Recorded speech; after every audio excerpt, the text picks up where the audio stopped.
ओम शांति। आज 26 अगस्त 2026 के बाबा के अनमोल मधुर महावाक्य सुनेंगे। आज की मुरली में बाबा ने बहुत सुंदर एक गुह्य रहस्य स्पष्ट किया है। बाबा कहते हैं, त्रिमूर्ति का भी पाठ तुम बच्चे अच्छी तरह समझते हो। ब्रह्मा प्रजापिता है, तो उनका पाठ यहां पर चलता है कलयुग के अंत समय और सतयुग के आदि के संगम पर, जब बाबा उनके द्वारा नई दुनिया की स्थापना का पाठ बजवाते हैं। फिर बाबा कहते विष्णु का पालना का पाठ है, जो सतयुग के अंदर वही आत्मा जाकर के पालना का पाठ बजाती है। और शंकर का देखा जाए तो ऐसे कोई पाठ है नहीं इस दुनिया में। इसीलिए लोगों ने समझ लिया कि शंकर प्रेरणा से विनाश कराते हैं। बाबा कहते विनाश तो होना ही है। मनुष्य की बुद्धि विकृत हो गई तो विनाश का पाठ बजाते हैं। उसमें शंकर का रोल नहीं है। इसीलिए मनुष्य ने शिव शंकर को मिला दिया है। सोचते हैं ये दोनों एक ही है, लेकिन बाबा कहते शिव परमात्माय नमः कहा जाता है और ब्रह्मा देवताय नमः, विष्णु देवताय नमः, शंकर देवताय नमः कहा।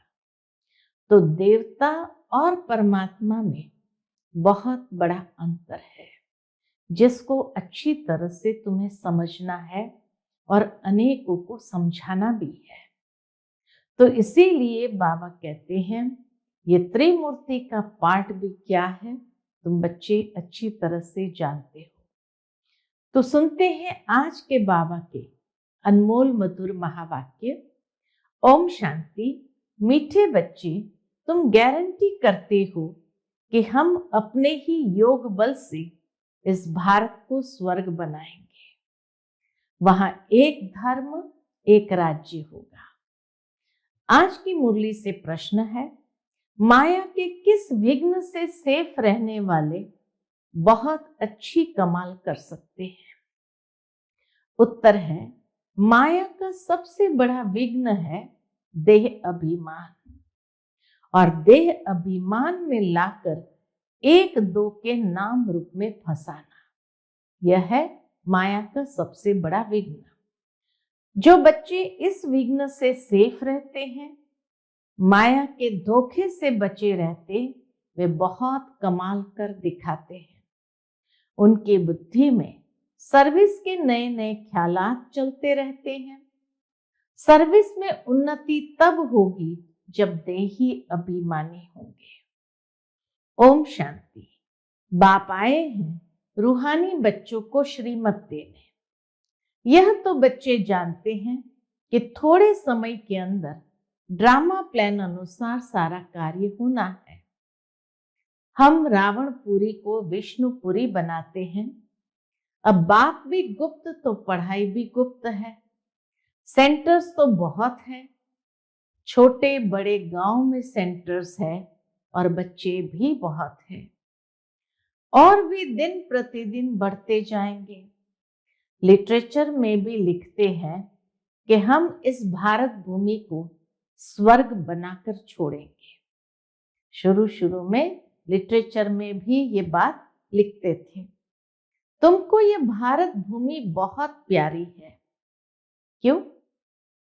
बाबा कहते क्योंकि तुम जानते हो कि यह भारत ही स्वर्ग था, और कोई भूमि को स्वर्ग भूमि नहीं कहा जाता। उनको 5000 वर्ष हुए। भारत बहुत शानदार था। महिमा भारत की बाबा करते, भारत बहुत शानदार था। तुम ब्रह्मा मुख वंशावली बच्चों को ही ये नॉलेज है। इस भारत को श्रीमत पर स्वर्ग बनाना पड़े, सबको रास्ता बताना है, और कोई खिटखिट की यहां बात ही नहीं है। आपस में बैठ राय करनी चाहिए कि इन चित्रों द्वारा ऐसी क्या एडवर्टाइज करे जो अखबार में भी ये चित्र डाले। आपस में इस पर सेमिनार करना चाहिए।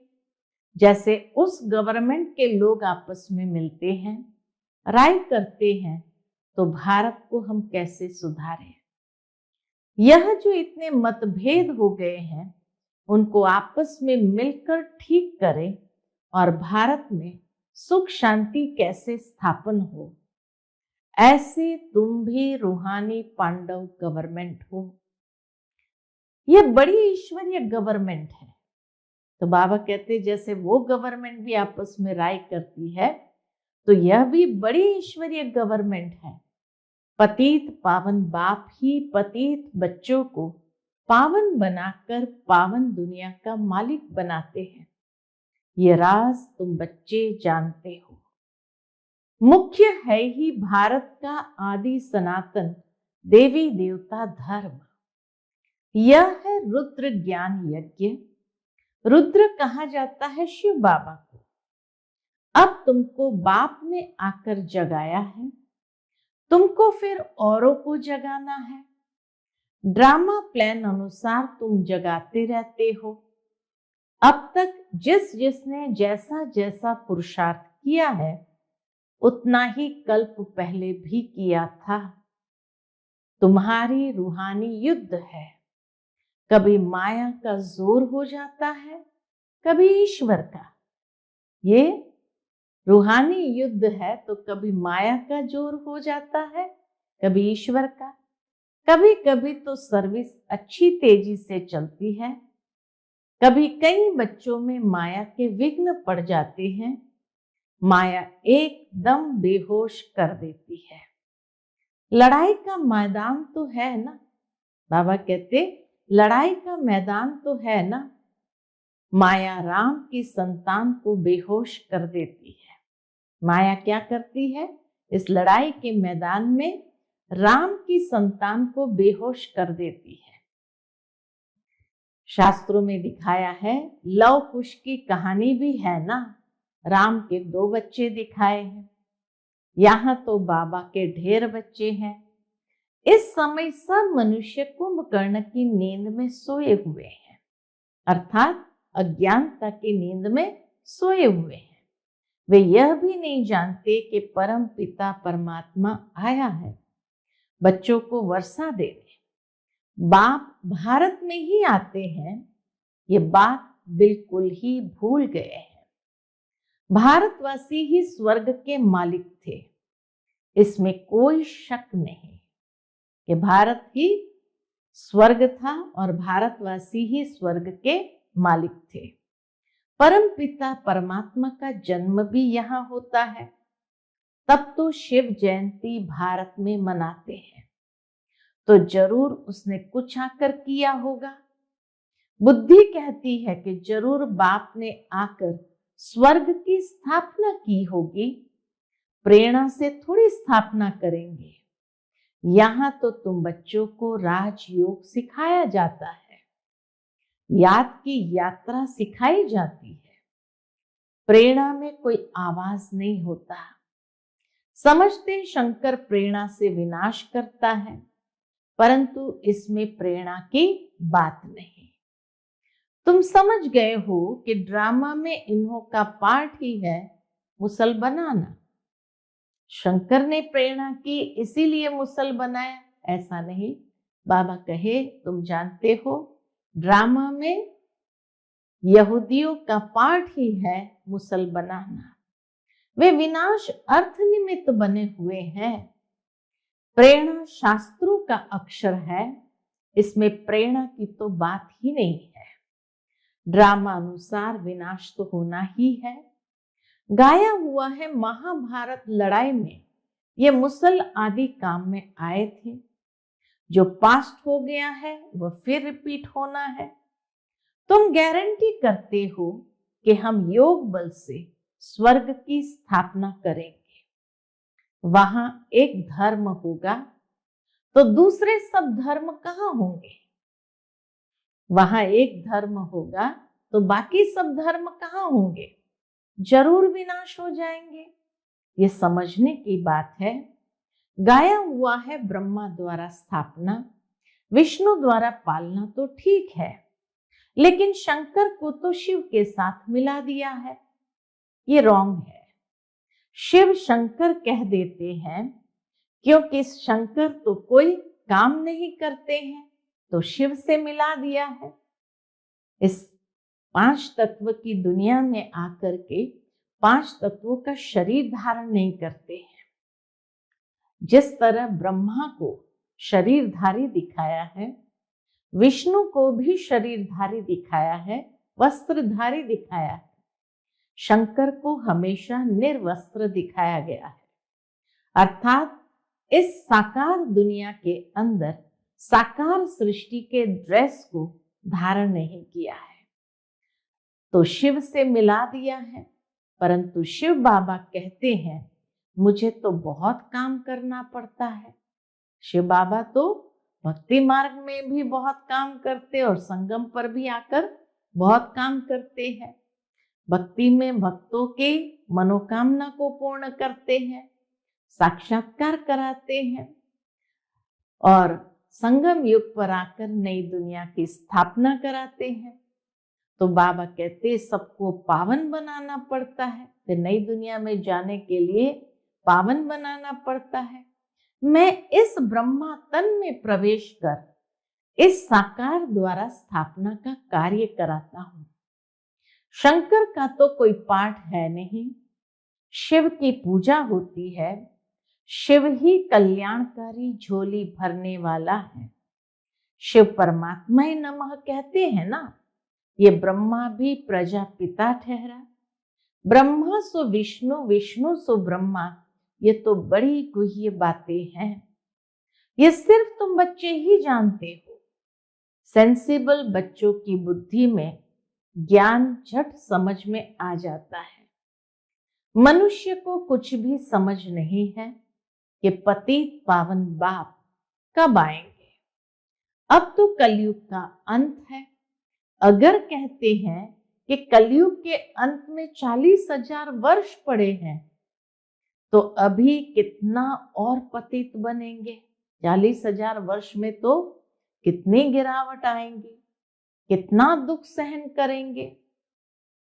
तो रहम दिल बाप को तो रहम आएगा ना। कलयुग में सुख तो होगा नहीं। कुछ भी न जानने के कारण बेचारे घोर अंधियारे में पड़े हैं। तुम बच्चों को आपस में मिलकर राय करनी चाहिए कि कैसे सर्विस को बढ़ाएं। बाप प्लान तो बताते रहते हैं, फिर बच्चों को आपस में मिलना है, चित्रों पर अच्छी रीति समझाना है।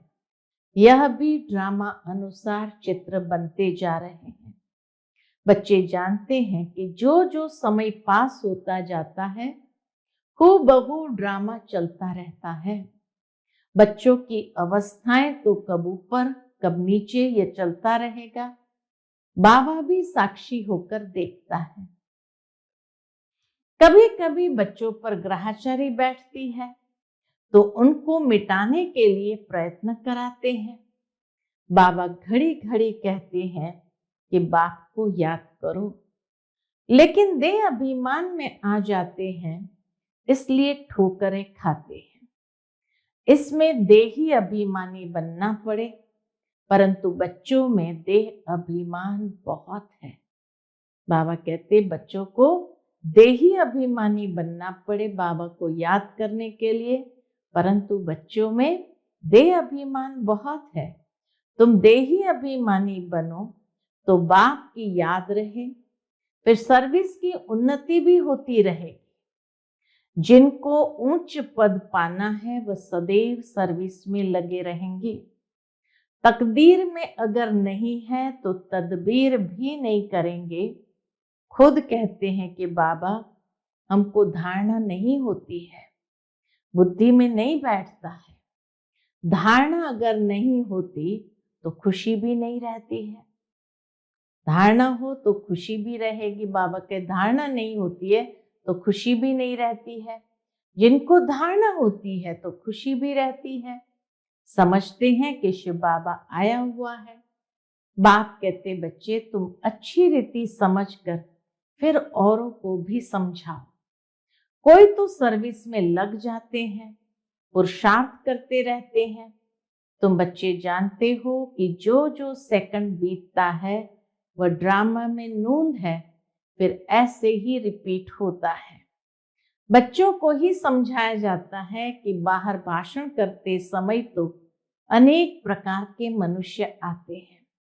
तुम बच्चे जानते हो कि सभी वेद शास्त्र, गीता आदि पर ही भाषण करते हैं। उनको ये पता थोड़ी है कि यहाँ ईश्वर अपना और इस रचना के आदि मध्य अंत का रहस्य समझाते हैं। चित्रों में कितना अच्छी तरह दिखाया है कि परमात्मा कौन है। यह बातें प्रोजेक्टर पर तो समझा नहीं सकते।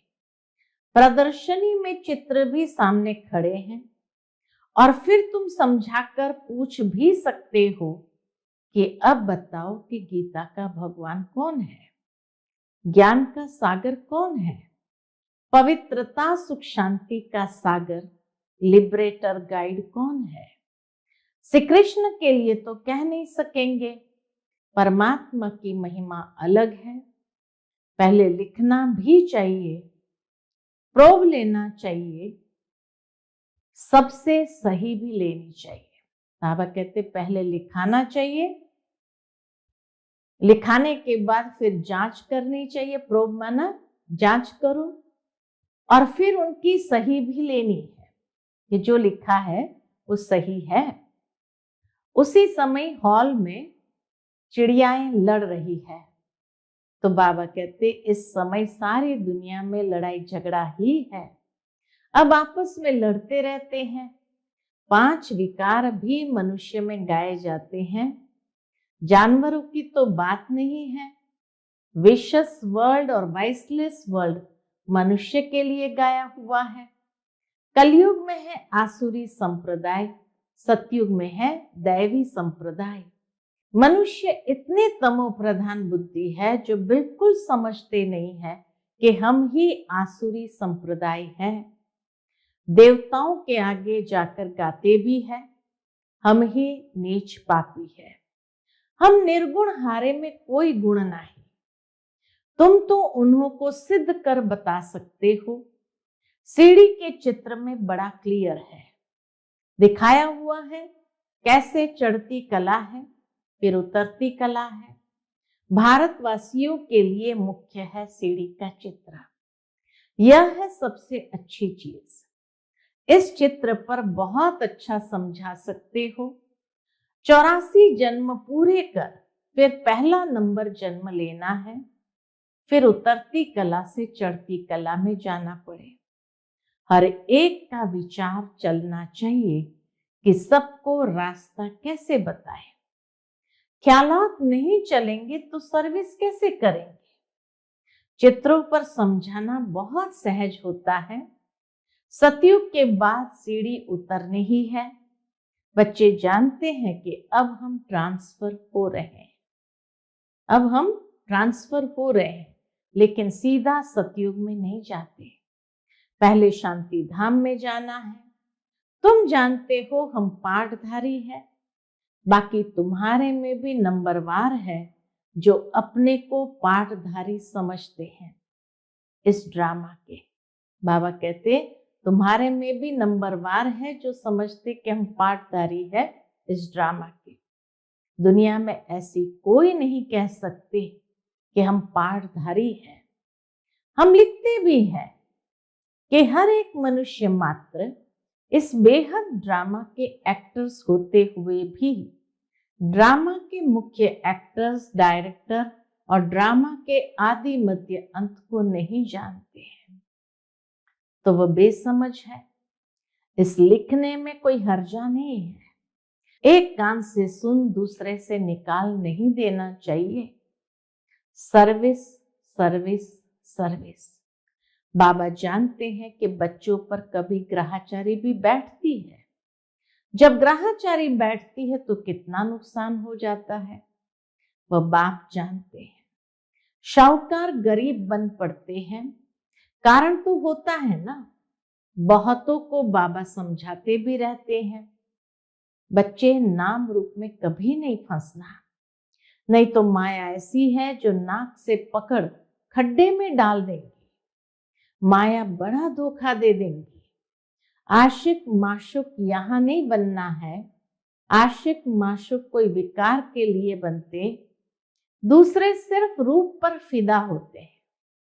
बाबा कहते आशिक माशुक कोई विकार के लिए बनते हैं और दूसरे प्रकार के होते जो सिर्फ रूप पर फिदा होते हैं। तुम जानते हो सेंटर्स पर भी ऐसे माया के विघ्न बहुत पड़ते हैं, एक दो के नाम रूप में फंस जाते हैं। माया ऐसी प्रबल है जो माता माता के नाम रूप में, कन्या कन्या के नाम रूप में भी फंस पड़ती है। पुरुषार्थ करते हुए भी माया एकदम पकड़ लेती है।